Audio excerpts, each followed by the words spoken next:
Live from Earth, it's Space Radio. This is Paul Sutter, and coming up, we're talking about we found the Earth. It's on the moon.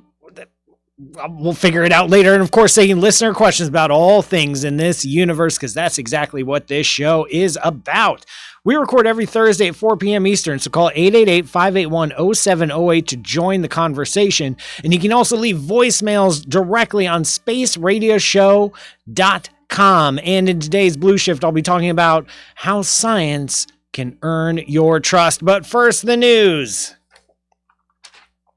Hello, space fans. Welcome to Space Radio. I'm Paul Sutter, astrophysicist at Ohio State, and for the next half hour, your agent to the stars. Got an exciting show for you today on Space Radio, where we talk about all the beautiful things in this universe. This show lives on listener questions.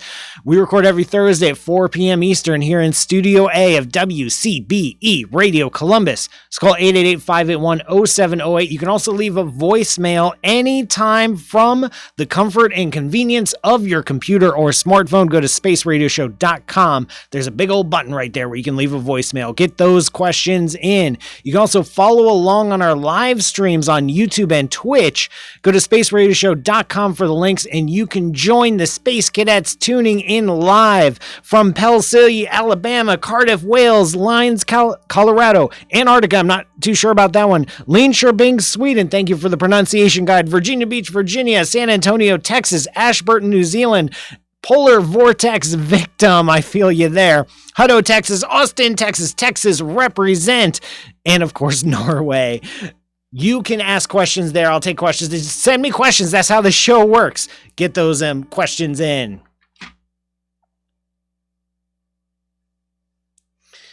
Before I start taking those questions, though, I want to share some interesting bits of news that I got recently. And here's the cool thing about this story. So, the Apollo missions went to the moon, right?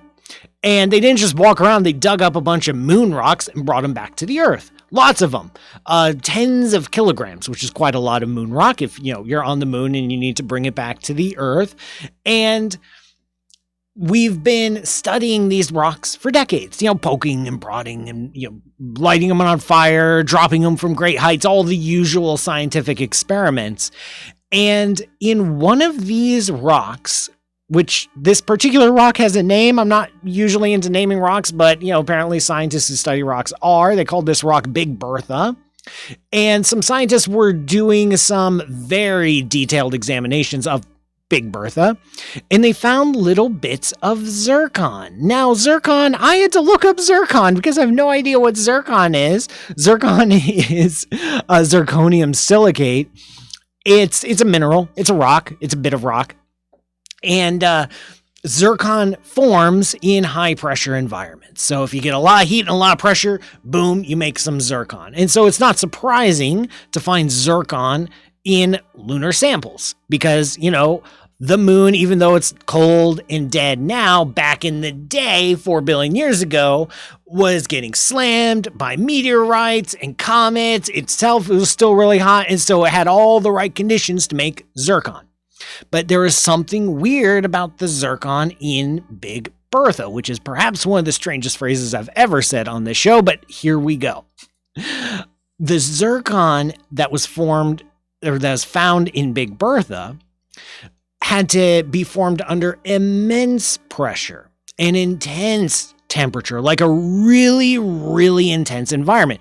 And just the way it formed, it had to have a lot of water present.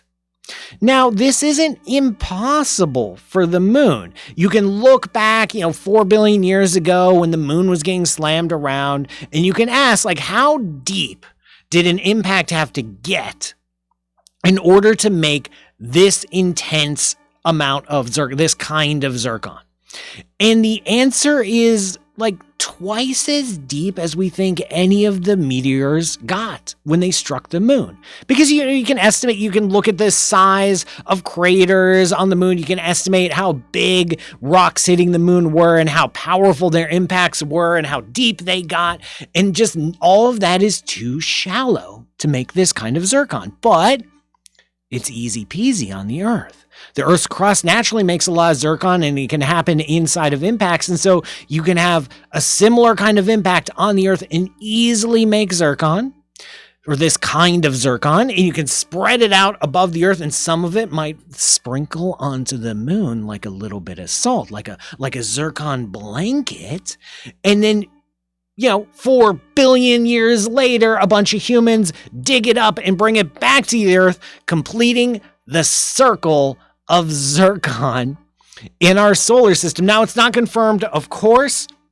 It's just a preliminary investigation. It's just 2 tiny little bits of zircon in Big Bertha in this lunar sample, but who knows? There are definitely moon rocks on the Earth, and there are Mars rocks on the Earth, and there's probably Earth rocks on the moon, which is neat. And also tells us about the formation of the early solar system. So it's kind of important. That's the latest and greatest when it comes to space. Let's answer some questions. Hey, space cadets, how's it going today? 1 Kelvin in Wisconsin. It feels like it's 1 Kelvin. We are right at the edge of absolute zero. It is nasty. We've got a couple voicemails, so I'm going to do voicemails. And then I'll do space cadet questions. So yeah, Mars is warmer than some parts of North America. Like, you could move to Mars and you would have a nicer day than we are having in Columbus, Ohio right now. This is, I never thought I'd be jealous of Mars, but here I am. We've got a question on the voicemail lined up, ready to go. So, Greg, play the tape. Hey, Paul, how's it going? It's Campbell from New Zealand here. I hope you can understand my accent. Hey, I was wondering, how would we know if in our galaxy, if we had an active galactic nuclei? That's probably, if it was active, it probably wouldn't be pointing at us very often. How would we know if anything's going on there? Thanks very much, and thanks very much for the option of being able to record a message on the website. Cool, thanks, catch ya. All right, great question. Campbell from New Zealand, I understood you just fine. Don't you be self-conscious about that. Wonderful accent, wonderful question. So, active galactic nucleus is a product of, this is something we see in the younger universe. This is something we see, say, after galaxies merge. This is something we see when the central giant black hole that sits at the heart of every galaxy. Let that fact sink in. You look at the galaxy, every single galaxy, including the Milky Way, has a secret. It has a dark black heart. It has a black hole weighing billions of times the mass of the sun. Every galaxy, as far as we can tell, has its own giant black hole. And most of the time, this black hole is quiet and fine and just minding its own business like a dragon sleeping in its lair. But every once in a while, a big gas cloud or a bunch of stars will get too close to the black hole. In the black hole, the dragon will awaken and want to consume it, and all that material flows in and surrounds that black hole like a molecular blanket, and then it compresses and forms an accretion disk, one of the most violent and energetic situations you can find in the entire universe. And as this material is flowing into the black hole, it heats up, it compresses, it gains density, and it starts glowing. And so even though it's about to hit the black hole, before it falls in, it can emit light. And these are some of the brightest objects in the universe. A single active galactic nucleus, which is what a feeding active black hole is called, will outshine something like 1 million galaxies. And they'll run for like 1 million years. These are ridiculous monsters. And what's more, as this material falls in, some of it can get caught up in very complex electric and magnetic fields. And instead of falling into the black hole, they follow the field lines around the surface, barely skating the edge, and until they reach the polar axis of that spinning giant black hole, and they shoot out like giant jets of material out into the surrounding universe, actually. These things are tens of thousands of light years long, these magnificent jets. We tend to see these in the early universe. They're very rare, in fact, non-existent in the modern universe, because you need a lot of material falling into a black hole to really trigger one of these events. And back in the day, the galaxies used to be closer together, and so there'd be more opportunities. Not so much anymore. Now, in our own galaxy, we have a giant black hole. It's called Sagittarius A star. It's not a star, just move past that. It's a giant black hole. It feeds every once in a while. There are little snacks here and there. And some recent observations suggested that it does have a small accretion disk, it does have a small jet, and that jet happens to be pointed in our direction, but it's so weak, it's just taking a little nibble of the surrounding gas, and so there isn't a lot of stuff to have a lot of energy to generate a massive blast, but it just so happens to be aligned in our direction. So it's not enough to qualify as an active galactic nucleus. It needs to be far, far brighter, and we should count ourselves lucky that Sagittarius A star, our giant black hole, is not an active galactic nucleus, because it's pretty much bad news for the whole galaxy. Like I said, imagine a thing in the center of a galaxy that is brighter than 1,000,000 galaxies, and it's the hard stuff. It is radiation like ultraviolet, like X-rays, like gamma rays. These are high energy particles, cosmic rays. This is not friendly stuff. This is not stuff that life would find appealing. We would probably be irradiated. So that's how we know there isn't an active galactic nucleus in the center of the Milky Way, because we're still here. Man, if something big fell in and triggered an active galactic nuclei event, just you would want to be in another galaxy. You'd probably want to be 10 galaxies over. It's just not going to be friendly. Thanks for that question, Campbell. That was a really fun question to answer. We're going to take a quick break. Don't forget, you can call 888-581-0708, or you can leave a voicemail directly on spaceradioshow.com, or follow those live streams. Again, that's spaceradioshow.com. I'm Paul Sutter. This is Space Radio, and this show is brought to you by you. Go to patreon.com/PMSutter to learn how you can keep this show going, and I will see you after the break. Such a fun question. Thank you, Campbell, again. I think you're watching live right now. All right, I'll do a couple Space Cadet questions. What you got for me, Nancy? Lots of questions. Good. What is my favorite scientific discovery 2018? Ooh, I don't think I can answer that. Oh, we have a call, Greg. Greg knows. I'll wait for the caller. Sorry, Space Cadets, we actually have a caller, so I'll do the caller, and then I'll do 1 or 2 Space Cadet questions. Good question, Larry. Thank you, Razonic, finishing my book. I thought it was amazing. I really appreciate that. Przybylski star. Okay, Kayla, I'll talk about Przybylski star, if I remember what Przybylski star was. I know Przybylski star is weird. I don't remember what made it weird. Oh, there's like no iron? What's up with... I remember I did a show with John Michael Godier about Przybylski star. Some long-lived nuclides. Oh, it has a bunch of short-lived radioactive elements that shouldn't be. That's right. I'll talk about Przybylski star as soon as Greg gets this caller prepped. Meanwhile, I'll just chat with the Space Cadets. How you guys doing? Oh, Greg's good. All right. Hey, I've got you on the line. You're going to hear a tone when you're live, but I will introduce you before we start talking. So I'm going to put you on. All right. Well, Hello. hey, just give me a second here to introduce you, and then we'll start chatting. Okay.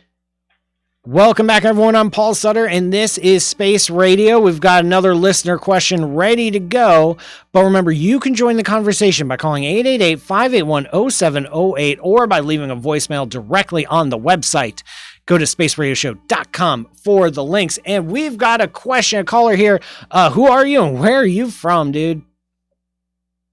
Hello, my name is Eitan, and I am from Maryland. Eitan from Maryland. Thanks so much for calling in. What are you curious about today? So, I was in my biology class, and I was pretty boring, but I was thinking about antimatter and matter, and how I'm pretty sure it's 100% efficient. And so I was wondering if you think it would be a viable energy source for humans and our future civilization.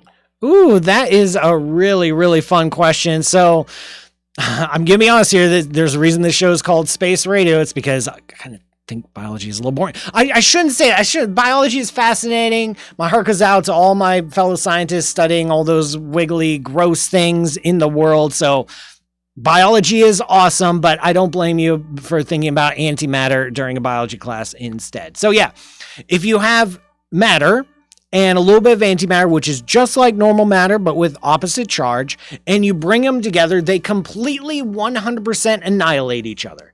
Pure matter into energy conversion. Like the particles are gone, 100% gone, and in their place is just energy used in the form of radiation. Like you'll get some high energy light coming out of it, and you can use that high energy light to do all sorts of things. You can boil a pot of water, you can run a little engine or a turbine. It is a potential source of energy. If you can find a bunch of antimatter, like if you could dig a bunch of antimatter out of the ground and then funnel it in and slam it against some normal matter, you're going to get the universe's purest form of energy with absolutely no losses, and which is really great. Here's the challenge. Antimatter is not found in our universe. As far as we can tell, every star, every planet, every galaxy, every molecule is all normal matter. We're not exactly sure why. That's a question for another show. But it's all matter everywhere we look. There aren't mines. There's not underground caverns of antimatter, which is good, because if there is an underground cavern of antimatter, then the walls would be touching normal matter and they would blow up, and then the whole thing would blow up and the earth would blow up. To give you a sense, I don't know the numbers off the top of my head, but to give you some sense of the numbers, if you had something like a teaspoon of antimatter, you could blow up the earth, or something ridiculous like that. There's a lot of energy packed in there. So the only way to get antimatter is to make it. You have to manufacture antimatter. And antimatter is created in high energy particle collisions. You slam a bunch of particles together, they do a bunch of crazy things, and they spit out normal matter and they spit out antimatter. So if you can accelerate stuff to close to the speed of light, slam it into something else that's been accelerated close to the speed of light, and then you can make some antimatter, like a particle of antimatter, like one anti-electron, one positron. And then you can send that down a track using magnetic fields, of course, because you can't touch the thing. But you can use magnetic fields to trap it. You can use this special configuration of magnetic fields to bottle it so it's not touching anything. And then you can do it again and again and again and again and build up particle by particle by particle by particle a bunch of antimatter. And then you can store it, which, is not easy. And then you can siphon some off into a reactor and generate energy. But here's the challenge. It takes a ridiculous amount of energy to make antimatter. Just to manufacture that teaspoon of antimatter would require more energy than like our entire energy output of the human race for like the past 100 years or something. And so even though antimatter is so juicy when it comes to being a source of energy, it's so expensive to make that it's basically never going to pay off. If you have the ability to make antimatter in abundance very, very cheaply, then you've already solved all of your energy problems. And you don't need antimatter anymore because you know exactly what to do in terms of generating a lot of energy. So very, very cool question, A10 from Maryland. Really appreciate it. Just keep those antimatter dreams alive. Now, there is a question from the Space Cadets that I want to hit. We've got Kayla Thompson watching on YouTube asking about Przybylski's star. It has something about plutonium in it, if she remembers correctly. That is a great question. So, by the way, Przybylski is spelled Przybylski. There's Przybylski's star.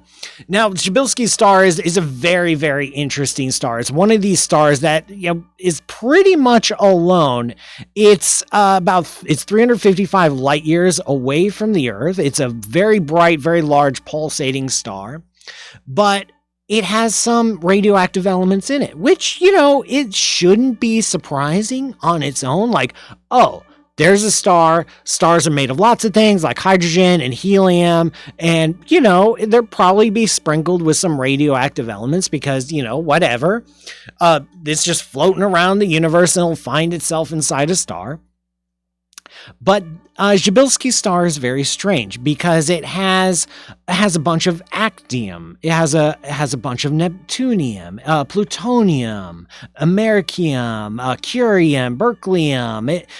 It has a bunch of radioactive elements that don't live very long. Now, this is interesting because stars themselves live a very long time.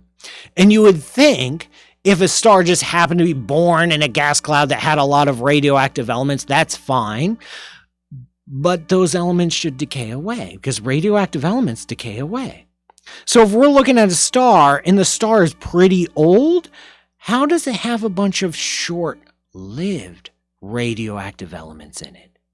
Now that is the question. That is the weird thing with Przybylski's star. Not the fact that it has radioactive elements, but the fact that it's far older than the radioactive elements in it. That means it wasn't born with these radioactive elements. That means they got there relatively recently. Now, what could it be? The most likely explanation is, it swam through a random gas cloud that reseeded it with some radioactive elements, but we don't see any evidence of that remnant gas cloud. Maybe it got disrupted or thinned out. Maybe it's hard to see. It's like hard to tell.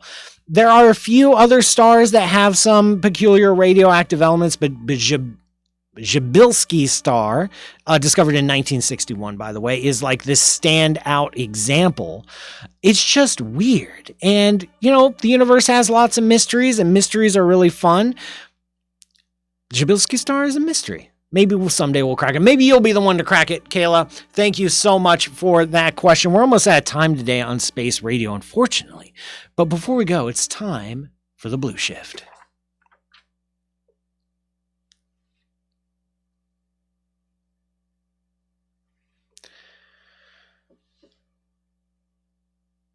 I'm Paul Sutter, and you're listening to Space Radio, and this is the Blue Shift, my opportunity to get a little bit closer to you. And I want to talk about trust.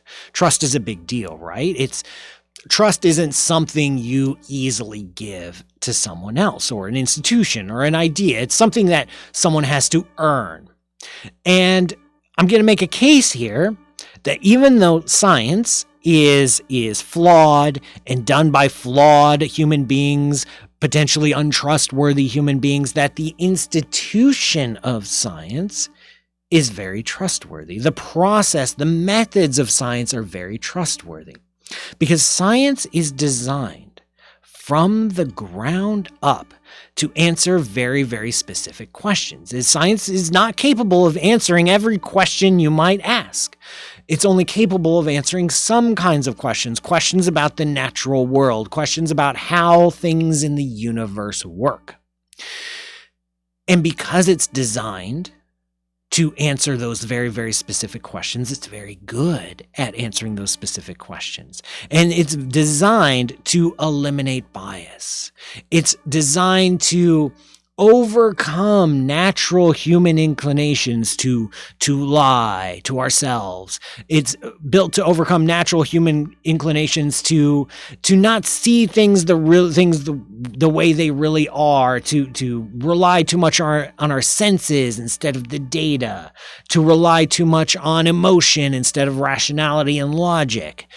And because it's designed specifically to answer those questions in a very specific way, where things are constantly challenged and cross-checked and torn down and rebuilt, that just because science is done by flawed individuals, and science itself has flaws, don't get me wrong, the process of science can be trusted to eventually lead to correct conclusions, or can eventually lead to better and better descriptions of the way the universe works, because that's exactly what it is built to do. That is the engine of science, is to get us ever closer to understanding the inner workings of nature. And this takes time, it takes effort, it takes money. The answers are always preliminary. Every hypothesis can be struck down, every theory can be struck down at a moment's notice, but every time something is struck down, something is put in its place that is better than before. And that, ladies and gentlemen, my friends and listeners, is why I think you should be able to trust science.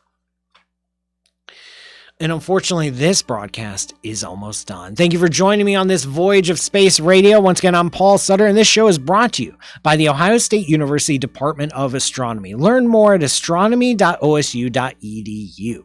This show is also brought to you by you. Go to patreon.com/pmsutter to learn how you can contribute. Thanks to Greg Moebius for producing I Trust You, Greg. Nancy Graziano for wrangling the space cadets. Dan Michalko for being awesome. And all the fine crew at WCBE Radio for making this show possible. We record the show every Thursday at 4 p.m. Eastern. You can call 888-581-0708 or leave a voicemail on our website. And you can also follow the live streams on YouTube and Twitch. All that stuff is on spaceradioshow.com. And of course, thanks again, Earthlings, for listening. See you next week. And remember, science is for sharing. End of transmission. I know Space TV, it's a short show. We're working on it, though. We're working on an hour-long edition. Starts at 4 p.m. Eastern, which I believe is 9 p.m. GMT, if I remember right. Glad I got your question, Kayla. Yes, a couple good ones. Actually, seriously, all the Space Cadet questions are amazing. But I do prioritize the voicemails and callers because it's a radio show, and the radio likes to hear other voices than me blabbering on for a half hour. We won't be recording next week because I'll be on the road, and Greg needs a promo. Greg always needs a promo. Greg's so needy. Always needing a promo. Always promo this, promo that. Promo. Greg. All right, here we go.